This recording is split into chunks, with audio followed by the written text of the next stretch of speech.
Hello everybody, welcome to the Amazon European Masters. Second half of the day is going to be covered by myself, Nymaera, both making debuts. Nymaera, they trusted both of us on camera at the same time. Somehow. Is that a mistake? Well, you know, we've been all over the place. We've been boosting up through those ranks, and now we get to make some first impressions, just like these teams get to make some first impressions on us, though there are a couple of teams which we have seen once or twice before, namely in this first game, Fnatic Rising. Yeah, Fnatic Rising, of course, we know them from the NLC. We both watched a little bit of that coming up against the Illuminar today, but what did you make of their first match here in the European Masters? It wasn't necessarily clean, but a win is a win, and I think we can actually describe a lot of this group like that. It was scrappy, came down to a lot of those big objective fights later into the game, as we can see coming up on the screen there. It came down to the big, messy confrontations where Fnatic just kind of pressed their buttons a little better on the day. Yeah, the team fighting was pretty good, and we've just seen, of course, Big come out on top in their matchup in this group, but it didn't look super convincing, and Fnatic Rising in this one definitely showing off everything that they could do across the board, and expectations really high from the UK team. For sure, and then of course we've got these highlights from Illuminar who they'll be facing in this first game too.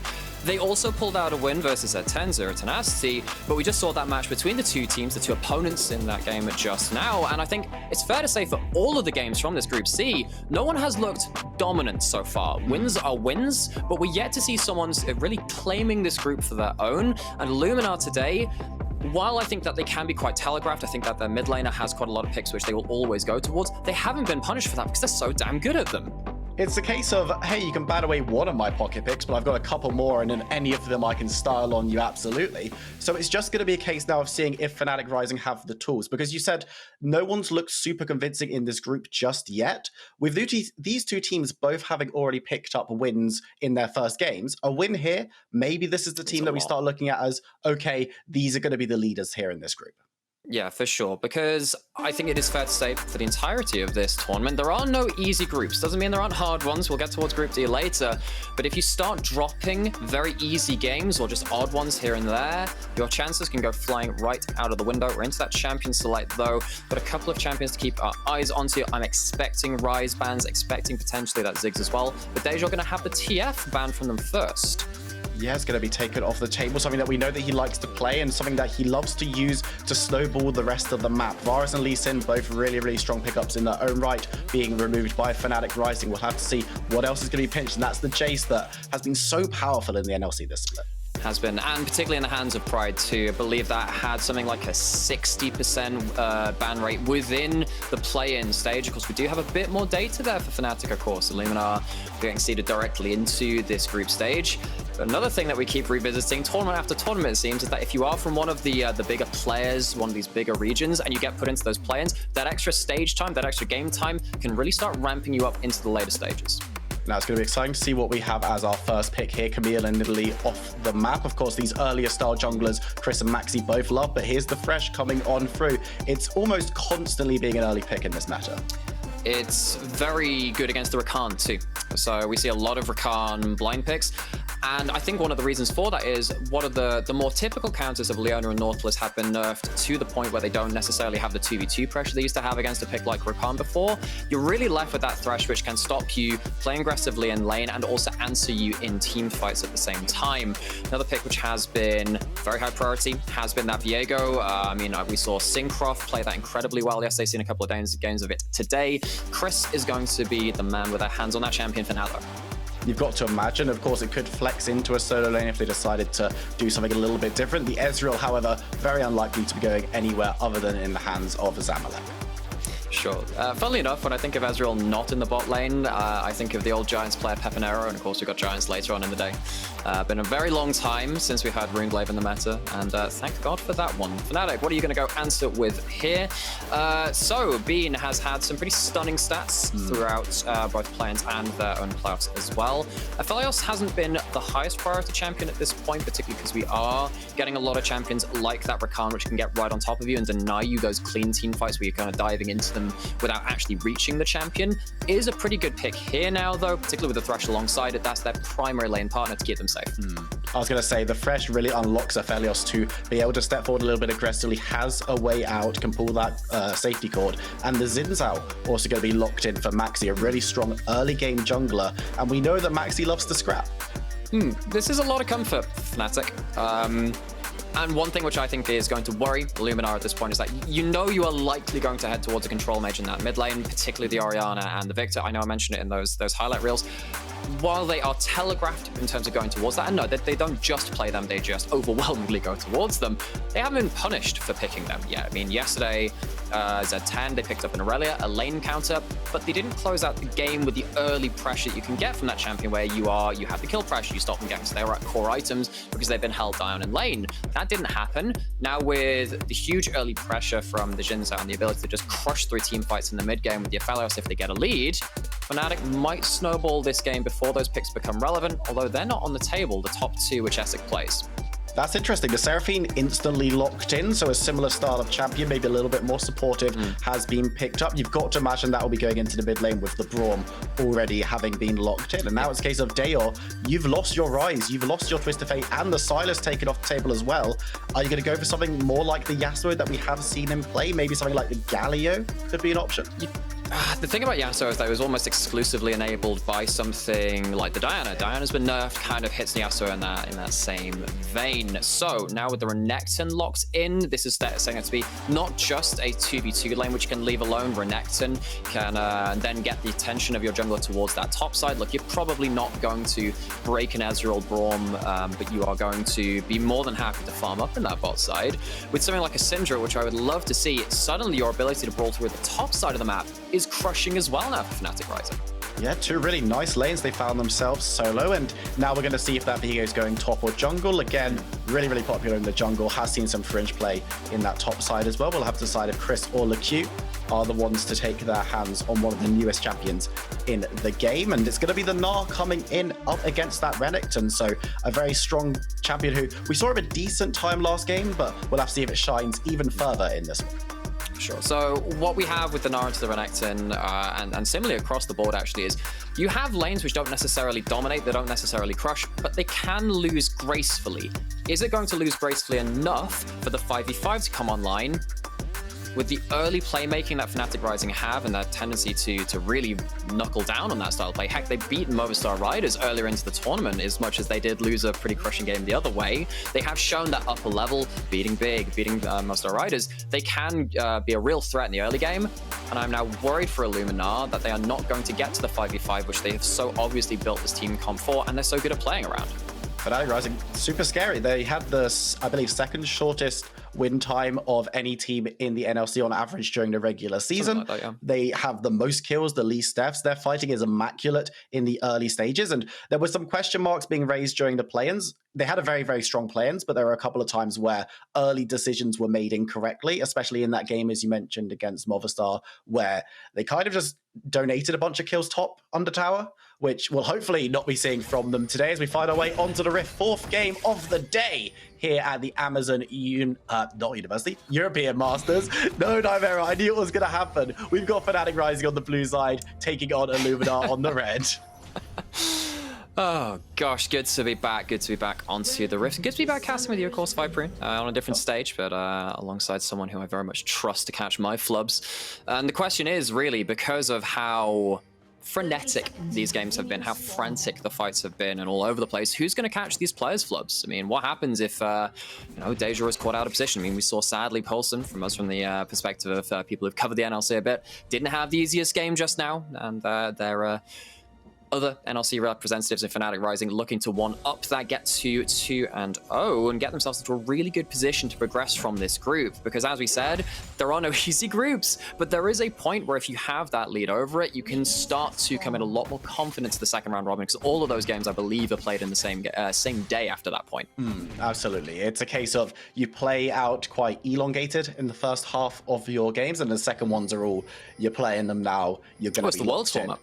Yeah, exactly. Yeah. You know, I like it. It's very exciting come the second half of the group stages, just because you're like, oh, we could qualify today, or we could go home today. This is when we have to be at our best. But both these teams will want to be at their best in this game, of course. And do you think with these kind of aggressive style junglers, who we know that Chris and Maxi love to be active early, which of these, where do they want to be going? Which lanes should I be watching with great interest? So I think that you're not like realistically going to see a gank towards bot side. There is a chance of a dive. I'm not sure if Fnatic Rising are going to be playing around the mid jungle 2v2 to kind of get the push in mid to then roam down bot. It's not like you have a Ryze or a TF which is so powerful at that point in the game. But there is that basically doesn't leave you with a lot of options for breaking up an Ezreal Braum, which is historically one of the safest lanes in there. However, at the same ticket, even though you're going to push in, you're not really going to deny farm from either of these two. I think the most important one is playing around this mid jungle 2v2 because Zhao, Syndra, they are some of the strongest at that role in the game. So I'm particularly looking to see whether that will be the platform which the teams play around.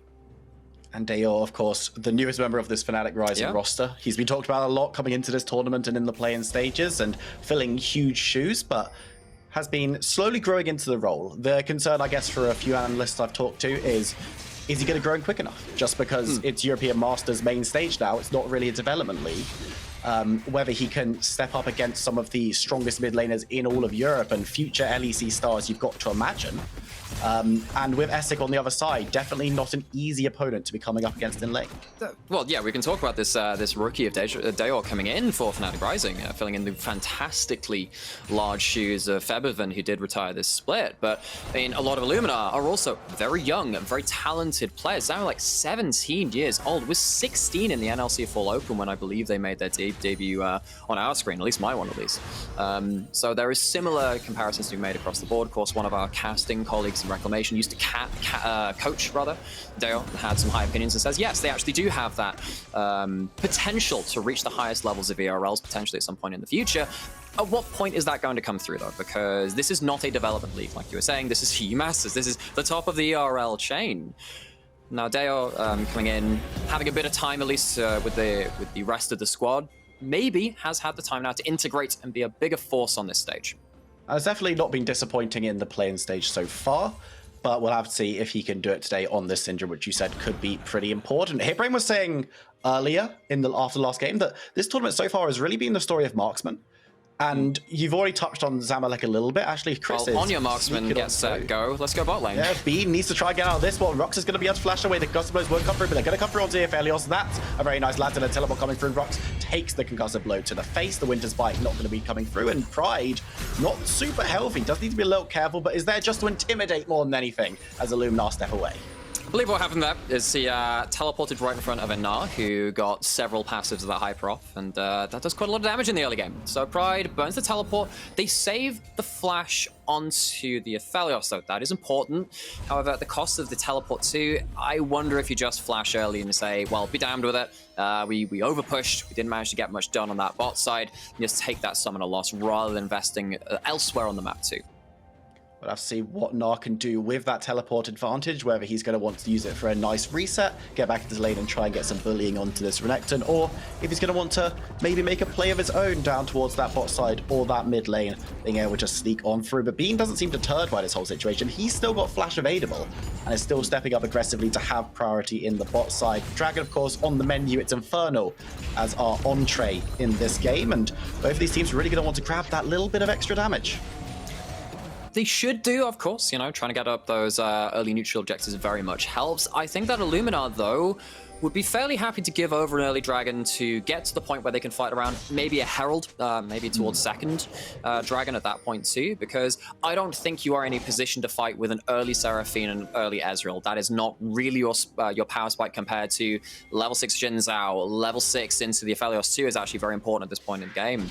I think you'd rather just say, all right, many teams have over-prioritized dragons, particularly in this split, and then they lose out on some of you know, that ever vague word tempo, where they don't really get to put their foot on the accelerator and keep gaining gold leads and keep pushing you behind. If they take the dragon instead of that, I think Illuminar would be happy with it as long as they are getting access to resources. Illuminar might be looking to make a play happen, but it's going to be engaged from Rhuckz. He's going to force a flash away from Escik, but that's a really triple chop coming on through. Illuminar needs to be careful though. They lose their Seraphine. First blood going over to MAXI. Teleport coming in behind from the Nano. This could be a full-on fight. MAXI has to flash over the wall. Now Rhuckz is in a lot of trouble. Doesn't have flash himself, remember, from that dive in the bot lane, and there's so many members of Illuminar here. What can Dajor and MAXI do to keep their fresh alive? Absolutely nothing. It's a very nice stun, but it just doesn't matter. Chris securing the kill there, and will be able to move forward, grab himself, potentially even looking towards this dragon. Okay, so that dragon did end up becoming a factor as Illuminar do move some members towards that mid lane. It starts off with that pick onto the Seraphine. Global disadvantage though for Fnatic. It comes back to bite them. Gonna go back towards this replay actually to see how all this went down. Rhuckz slips past the vision line and Escik doesn't see it coming.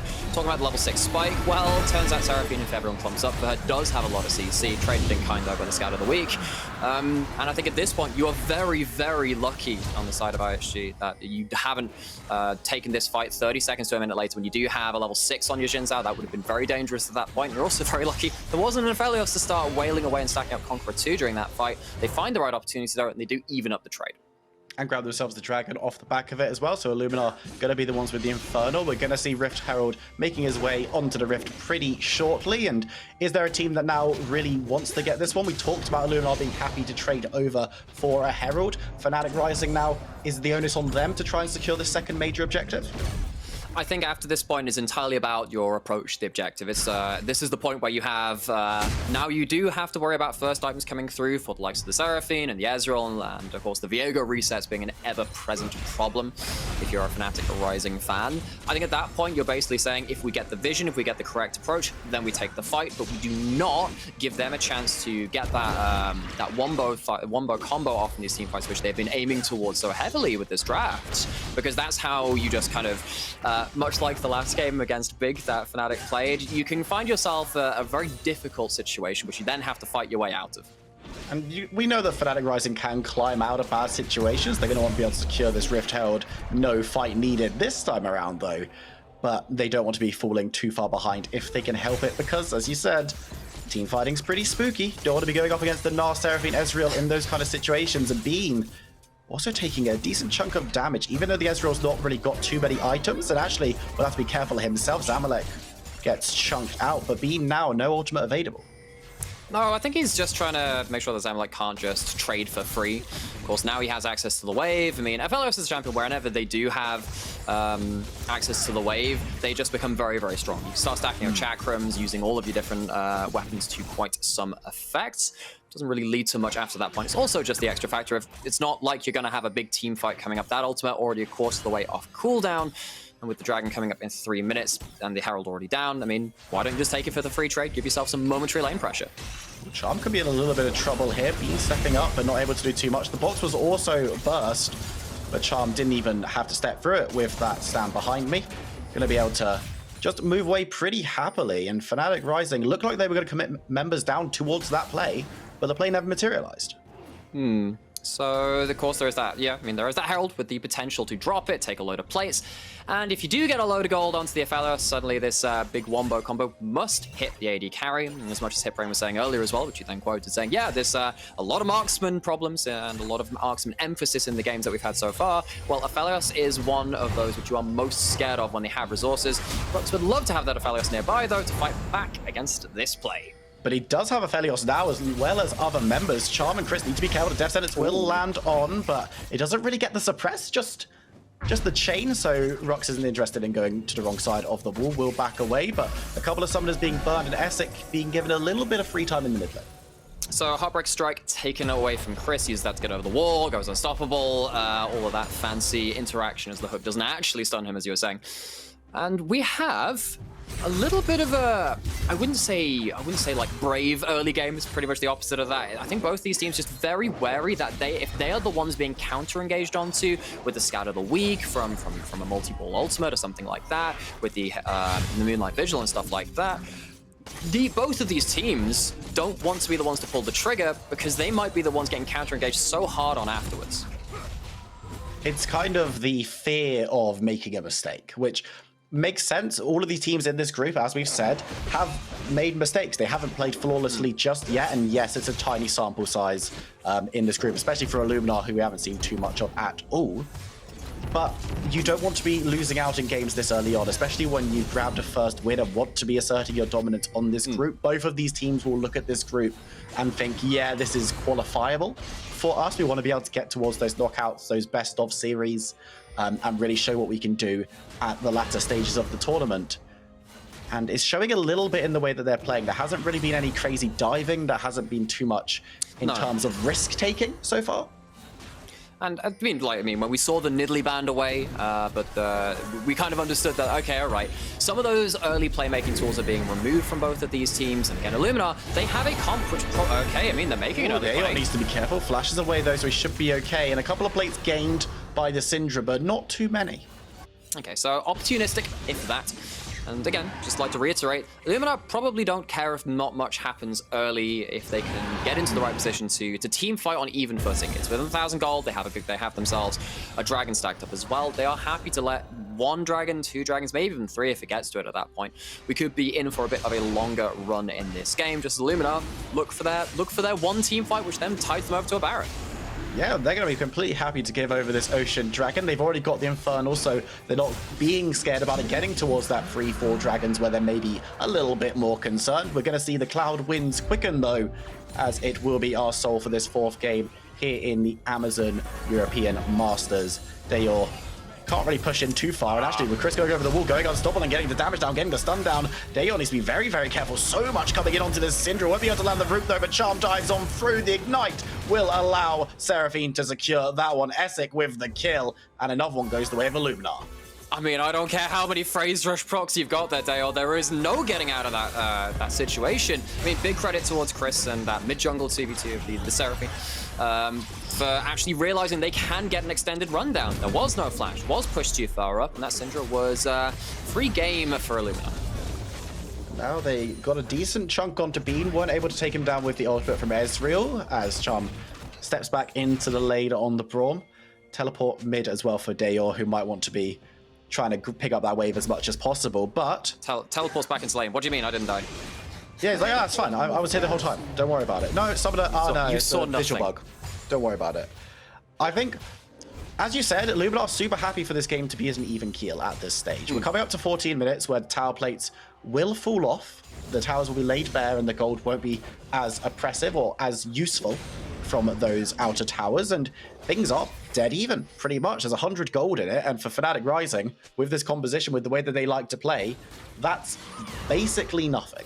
Yeah, and at this point, you can kind of we can save you a bit of time, Viperoon. I'm feeling generous today, I'll save you some time, because we're probably going to start talking about the same things for the next few minutes. We're going to talk about, oh, that's an item being completed, that's nice. Ooh, level 11, that's a second level ultimate, without actually talking about a lot of the fights which are coming to fruition, because Illuminar have survived the point of the game where potentially the Zhao, potentially a roaming Thresh, could have made an absolute mess of things, because of course that one Thresh roam into the mid lane, which did start off that fight, went even, going even in the early game for the, I mean, quote-unquote scaling team, or at least in those 5v5s, is a big old thing. Bean and ZAMULEK trying to turn up the heat. ZAMULEK might have got a little bit aggressive there. Bean's like, stay away from me, Summoner.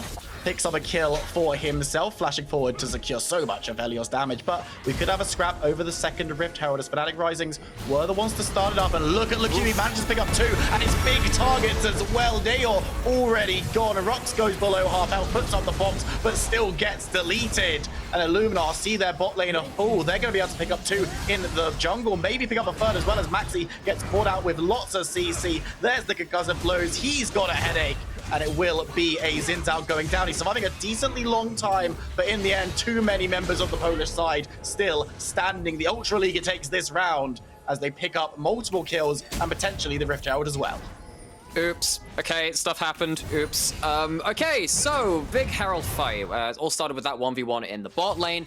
All well and good eating forward, maybe not into that weapon combination though. If you land that Q, yeah, it gets a little closer. Still have to go through that shield. That is the best DPS combo from Aphelios. Got your Severum and your Crescendum. However, you don't have that team fight wombo combo AD carry to go towards the Herald. And LeQu gets a fantastic ultimate. Just sees the angle, has the flash in there as well. Fnatic Rising, they don't have a way to disengage. Maybe if you had the Renekton more involved in holding that Gnar back in place a little more, Fnatic Rising could have looked for a pick themselves or something like the Syndra. Instead, they do overstay. The cost of this great fight from Illuminar, though, is you've given first tower 5 plates over to the Aphelios. So Bean doing that in a 1v1, that's all well and good. With that amount of gold, now you have to worry about doing that to your whole team at the next big fight. And my worry here, my concern here is Pride in that fight. I didn't say his name once. I don't know if I've actually said Pride's name yet this game, so hello Pride, thank you for joining us on the Renekton this game, but this is a champion that you want to be getting work done early on. And it's been very quiet, and it's actually been the Gnar. It's been LeQu who's been super impactful. I was going to say mega impactful, but I'm classier than that. Well, you've done it now, you know. Yeah, well, don't worry. Yeah, you've done it now because pride comes before the fall. You've mentioned the name, so it shall come to be. But I think the big thing though, like I kind of mentioned it towards the end of it, if you've got someone blocking off, playing a bit more of a defensive role against that, now maybe you can stop LeQu getting that really great angle through. Problem is, at that point, you need to start then really worrying. As B needs to be very worried on the top side. Oh, he's going to get stunned up because the auto follows, and now he's in so much trouble. The ultimate from Ezreal will pick him up, and Rhuckz went for the save, but he just sacrificed himself as well, as it's a double kill going over to ZAMULEK. He picks up another for himself, and Illuminar. They're really in a dominant position this game, and Fnatic Rising, they're meant to be the ones dictating the tempo, but it's just not happening. Illuminar returned to the scene of the crime. All well and good, sending that dominant 2v2, or at least that very strong AD carry, up towards the top side. But you haven't cleared out the vision. You just lost the fight around that top side, around that Herald. Of course you've not had time to go and clear out that vision. Give yourself that safe window, that extra kind of buffer to make sure you can keep pushing up. Illuminar correctly punish, take themselves a Herald, have a hugely fed Viego at this point. We've seen how much work they can do. They do get to start getting resets. And remember, a fed Viego becomes a tanky Viego at some point too. Illuminar, they're laughing right now. They're having an absolutely amazing time with their state of the game. Fnatic Rising, on the face of things, it doesn't look too dire. The gold lead's only about 1k against them, but they're the team that's meant to be having the gold lead. They're the team that's meant to be doing the stuff early on, and they just haven't really been able to do that. Illuminar have been very, very careful. They've been, as we said, they were reserved. They weren't taking risks. They weren't making mistakes. There was nothing for Fnatic to capitalize on at all in the early game, and now the team from the Ultra Liga, they're having a great time. Absolutely are. Speaking of, of course, Illuminar, and you mentioned LeQu a couple of times saying, actually, this is the top laner that we've been talked about. That's actually not something we've said too much about Illuminar, at least in their regional state, where I believe LeQu's damage percentage has been 17%, mainly because his mid and his AD carry have been going towards so many Ezreal games, Varus, Aphelios, the big mages in that mid lane. LeQu has often not even been a secondary carry, they've just kind of been there. While on this big stage where it matters the most, LeQu has made an incredible dent onto Fnatic's faces. Do you know what? There's been some questions, and there's kind of the redemption arc narrative for the Ultra Liga and for the teams coming in from that region. Illuminar looks scary, I'll give it up. They look like they know exactly what they're doing, and we talked about how we weren't sure with this. Oh, Bean is just doing so much damage. There's ZAMULEK. You can't be doing that. You're ahead as a team, but this Aphelios he knows what he's doing. Yes, maybe try and kill the Aphelios with more people than that. Gonna have to bring more than just a lonely Ezreal, especially when it's in the middle of a minion wave. Fnatic do get a chance to push up at this point. Ezreal ult does rake across the team. And this is now quite important because Fnatic have had an extended period of time where they've been able to push in some lanes, establish that vision control to some extent. However, you still have that teleport available on that Gnar. There are wards in place while there is vision to see the Illuminar players coming towards them. There's nothing to stop them from teleporting because they haven't swept out those wards yet. And with the Baron on the menu, as you mentioned, this could be the next consideration. Do you think that Illuminar are definitely the team that are looking towards this objective more realistically? I think they are probably not wanting to go and tanking at the Baron themselves. I think that would be an issue, particularly because they're on red side. I think if they're on blue side, it would be a little different because the retreat from Baron, just due to the geography of the map and the way it is asymmetric, does favor blue teams against red teams. So you're not stuck in the back of that pit. You don't have a Thresh lantern to help someone hop over the wall yourself. You need to blow stuff like the Viego ult in this kind of composition. And you're against that Aphelios, who, if he does have an Infernum lined up, or honestly, any of the ults, which I have lots of fun names for to help me remember them, that would be probably death at that point, and I hear that's pretty bad in League of Legends, so they're going to try and avoid that. Not optimal. Multiple members of this Illuminar roster haven't felt death this game. It's only been ZAMULEK and Escik who have had to go back to Fountain without making the decision themselves, but they're completely controlling this portion of the map right now, and with good reason. They're so much stronger than their opponents from the NLC. There's just very little that Fnatic Rising can do. Bean, we've got to remember, is terrifying on the Aphelios, a very, very great player for this Fnatic Rising roster. Probably the biggest primary carry. The primary carry, yeah. Absolutely. And he's on a champion that can do so much work. He's shown that he can do so much work this game and is keeping up very, very well and is actually doing better than ZAMULEK in terms of farms. So that could be a way back in for this team.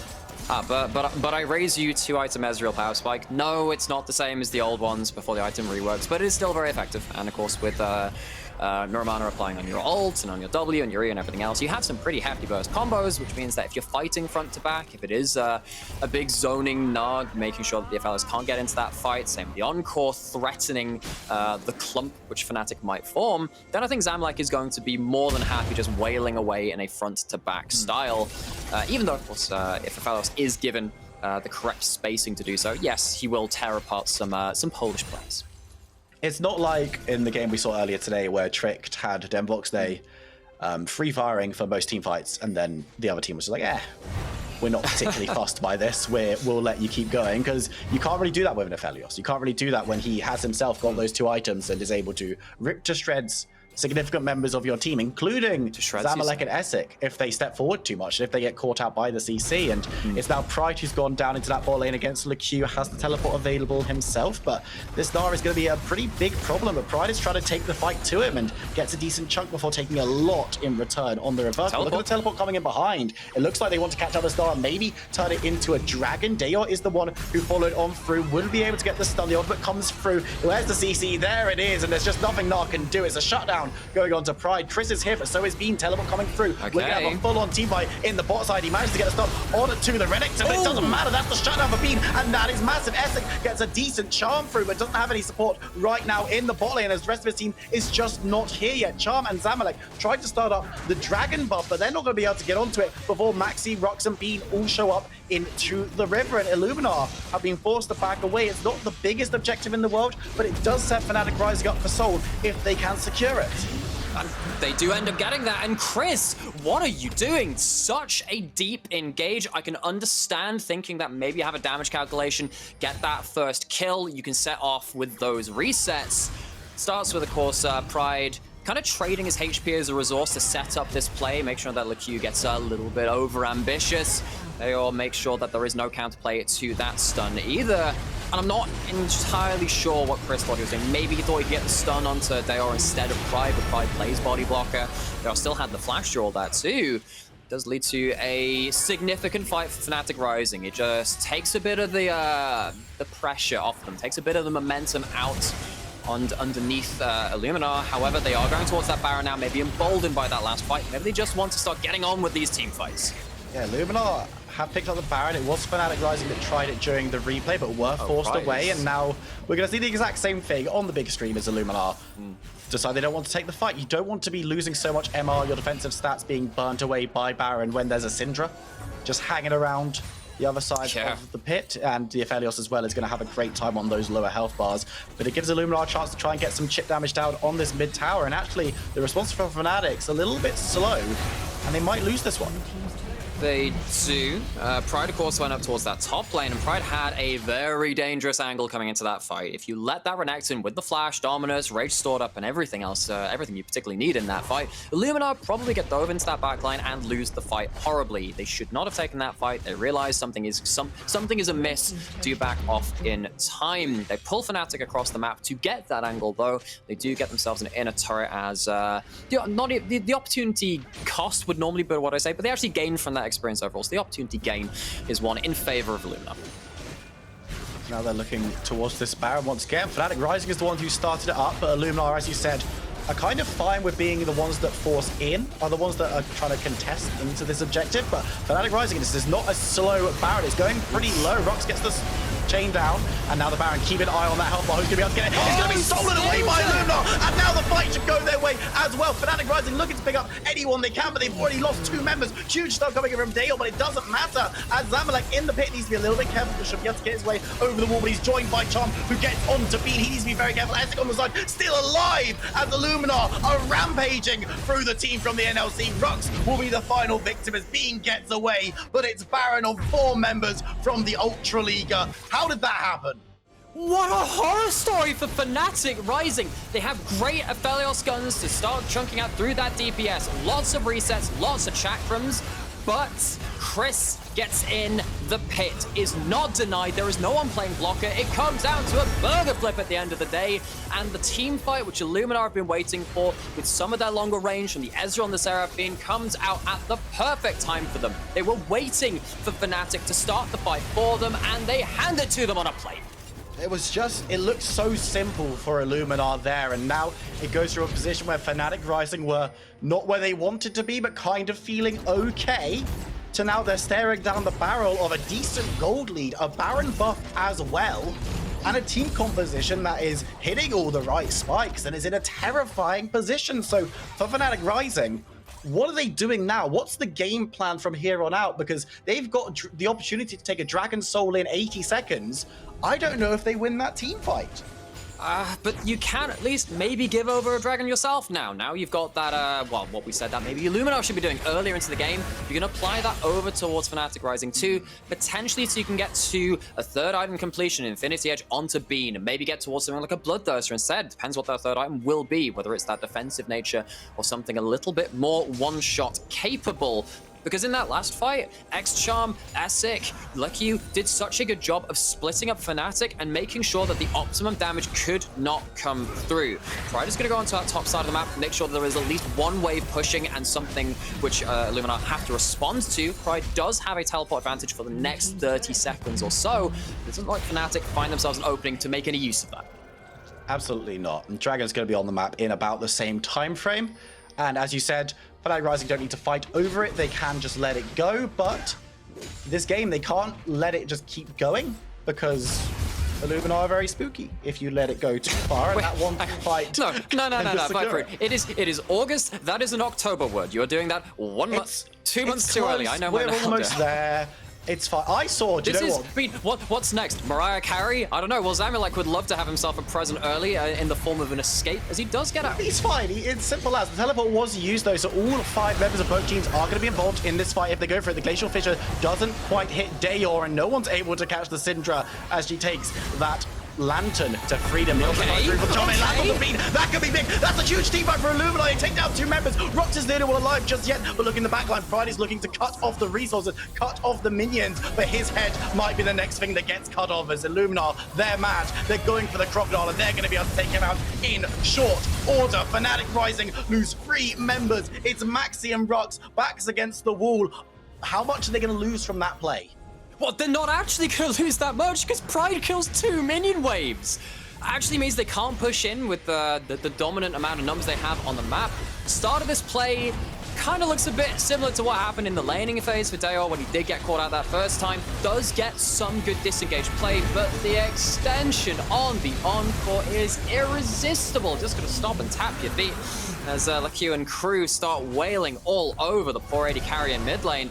Seriously, credit to Pride here, understanding as soon as the carries are caught, got to kill the wave, otherwise this goes from bad to absolutely worse. I mean, it goes from bad to game if those waves are left alive, and okay, yeah, but that is worse. I mean, you're by definition, right. That is worse. But it's okay. We've got the second dragon going down. Illuminar did secure that one, so that win condition, or that stabilization condition, I guess, for Fnatic Rising at this stage is off the table for another 4.5 minutes. Baron will be available in the next 2. And Fnatic Rising were the ones who started it last time. I don't know if they're going to be able to be the ones starting it this time around. I don't think they have, well, again, much like we were talking about in that Herald fight, which went so badly wrong for Fnatic earlier, it's all well and good coming back out onto the map and trying to reclaim an area of the map just by pushing up with the Aphelios, who loves people jumping into him. But if you don't also have sweepers going up with you, and yes, there are a lot off cooldown for Fnatic, you don't get to clear out that vision, you don't get to have that same buffer of safety when you are pushing up, and that leaves you very, very vulnerable to the next round of fights coming through. Gonna have a defense to the top turret. Bean has good weapons to keep range. It's Charm on 2 members. It doesn't hit Bean this time around, but his team is melting around him, and when the front line dies, Aphelios actually able to free fire just a little bit. Pride is alive for so long. Illuminar taken low. They all managed to get away this time around. Those health bars might not be conducive to sieging too much further. Rhuckz is the only one who falls, as the ultimate will not be able to claim Dajor's life. But Illuminar, somehow they've got low health bars, but they're still happy just to press on. Again, Fnatic avoiding the worst case scenario, but Illuminar seriously pushing up the tempo, pushing up the pressure in this game, saying, all right, all well and good that you want to farm out. We are just going to make the next play, stopping you from having any time to think. They don't get Bean this time. Bean had a really good set of weapons to hold distance, and they couldn't close it. Didn't end up leading to any deaths on the side of Illuminar, though, so they do take themselves a 1 fight. They take another tower, get to reset themselves for whatever they wish, and it seems like right now, that seems to be in the name of a Baron. Yes, delivering onto the Rift, he's going to be the next target for Illuminar, but they might also just look to bait this one out. They made it very clear what their intentions were, and now they're hanging around in the brush, going to be able to see if they can catch any Fnatic Rising members, anyone who's going to adventure forward. But it looks like Fnatic Rising not super interested in taking the bait, and are going to be caught out in the mid lane potentially, but Illuminar also needs to be a little bit careful. They're going to be able to dive onto Rhuckz, who gets the flash away. He's taking below half health, but the flash on the Thresh is not necessarily the worst thing to burn if it means everyone gets away. And it's not a death, it's not going to lead to another objective star. Of course, Fnatic used one of their blue trinkets, so at least still have one. You can see that on the minimap just down there, just about onto the Baron. You could see that they weren't on it, ergo they are somewhere else, waiting in the wings to try and catch you out.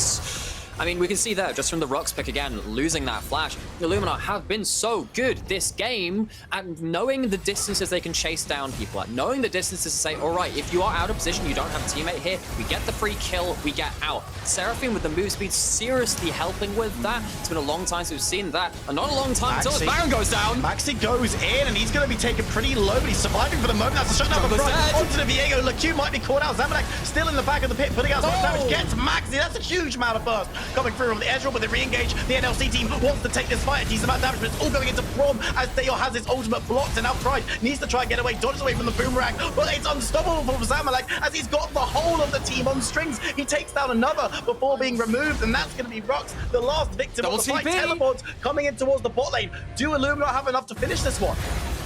I mean, I think they do. Remember, this is no support therapy. This is the full damage, and we've been seeing those numbers really hit hard. They hit hard against structures too. Pride, you've killed a number of minion waves to save the game before. Can you do it now? Does a decent job of it. He goes low, he goes golden, and LeQu needs to be a little careful, but there's Escik with the damage.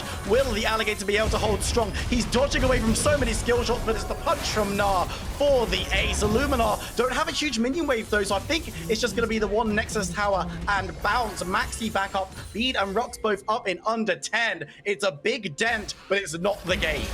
I mean, if I had a nickel for every time Pride killed a minion wave to elongate the game, I'd have 2 nickels, which actually isn't that much, but it's kind of strange that it's happened twice. Illuminar denied the Nexus once more. However, they take another dominant fight, and as much as Dajor and Bean are getting decent damage off, the amount of health they have to cut through and how strong the front line is, particularly with the Braum shield involved too, is too much for Fnatic to get a clean kill into a rest of a team fight win. ZAMULEK never threatened, turned around for huge damage onto Bean up until Dajor finally closed down that kill. Fnatic see that there's just one last chance, going towards the Baron again. Yeah, so one of those desperation Barons you hear so much about as Rhuckz gets the engage. It's a nice double play. A lot of damage going in onto Escik, but he goes golden. And in the backline, Chris gets the first reset, looking to get the damage down as the Syndra diving on through, and Fnatic Rising might have bitten off a little bit more than they can chew there. They lose Syndra, they lose Zin, they lose Thresh. Bean's still around, but he's just chilling. He's looking for Chris, gonna get the damage out onto the Viego. He goes golden. Now the rest of Illuminar can turn up, and Aphelios is melted through. Yes, he gets the Viego, but he might have just lost the game. Illuminar stepping towards this second inhibitor tower in the mid lane. The inhibitor will fall. Pride, he's up again, but there are 4 enemies now. You can't just go for the minion wave. I don't know if he can. He's gonna try it again, but he doesn't have the HP. Oh, Pride, it's the ace, it's the base, it's the game for Illuminar. They take down Fnatic Rising to stay undefeated in their group. Seriously impressive team fighting performance by Illuminar. They lasted out that early game, got to the 5v5, which of course was on the draft right the way from that start. Incredibly impressive, and they consign the NLC to their 2nd loss of the day. It was so well thought out. The draft was really good. They played to the win conditions. They played to the win conditions of Fnatic Rising as well, exceptionally. And Ultra League is back, baby. That's all I can say. Seems good enough to me. I mean, that was a very fun game to cast, of course. Lots of the big fights. And I do feel maybe Fnatic could have pushed the ante up a little bit earlier into that game, try and make something a little bit more Bitcoin flippy. They had a couple of flips towards that Baron themselves, but of course Illuminar walking away, feeling very happy with that one, and they now sit uncontested 2-0 at top of the group. They look absolutely exceptional. I just kind of don't know how Fnatic Rising could do anything really in that game. It was just a bit tricky, but we're going to jump to a short break. When we come back, we're going to do a full-on breakdown of what we just saw, so don't go anywhere. We'll see you in a few minutes. He's gonna flash in, and he steals the Braum! How did that connect by Edgeway? Finish! As EU Masters Champions!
Hello everyone, welcome back to the Amazon European Masters. I'm still Viperoon, still joined by Nymaera, as we're going to be looking at that crazy game between Illuminar and Fnatic Rising. Illuminar taking the win, and Nymaera, talk to me about team fights. 5v5, 5v5, 5v5. This was always going to come down to the team fights. You see the Aphelios locked in, see a Seraphine put into that mid lane. You know what these teams want to do, but Illuminar just bluntly outplayed. They had the comp for it, and they played towards it spectacularly. There were some bright moments, particularly from Bean. We highlighted him as one of the star players to watch, and though the team fights were difficult, he was the one person really making moves. This is where it started to go wrong, though. It started with the huge encores, which happened time after time, and this Gnar, gosh, this Gnar and LeQu really made an impact for me in a way which I wasn't necessarily expecting from this top laner. And then, of course, the Baron fights really told the tale of the end of the game. And it was this steal here, which is, it's just, Chris, you beautiful man, getting that Baron. And this is where the game went from Fnatic aren't necessarily where they want to be to Illuminar are exactly where they want to be. And from this point on, it was just a job of finishing the game. It took a little bit longer than we necessarily expect, which has been the storyline, actually, in a couple of these games here at the Amazon European Masters, and of course in the ERLs as well. Some teams just not being able to close out as effectively. And here, the second Baron fight, same kind of result, but very different storyline. Very different, again, as like you're saying, because you look at the start of this fight and Fnatic Rising did actually play this fight mechanically quite well. Prediction hooks, stuns right on top of them, CC chain down the first target, but you look at that shield there from Braum. That's most of the Syndra ult going into it, and while Bean very nearly gets that Gravitum Q off to root down that Ezreal and get that extra proc damage, it doesn't come through in time. It just felt like they were team fighting well against a team that just did it better. It's the team comps that really started putting them into the dirt eventually, and Illuminar knew that, and they just played straight towards it, played towards their win conditions. At Illuminar, everyone in the team had a great game. There wasn't any members of this team that I'm looking at and going like, did you pull your weight fully? I mean, Chris was maybe the one that was didn't have the most outstanding performance I've ever seen in my life, but he did everything that he was called on to do. I mean, yeah, there's a Baron steal, but that's literally clicking one button. It's they all had really, really great games. I've got to talk about Escik on the Seraphine. I've got to talk about LeQu on the Gnar, obviously. But ZAMULEK, he was monstrous. He did so much damage in those team fight situations. As I said before the break, Fnatic Rising, they played fine, but they were just not on the same level.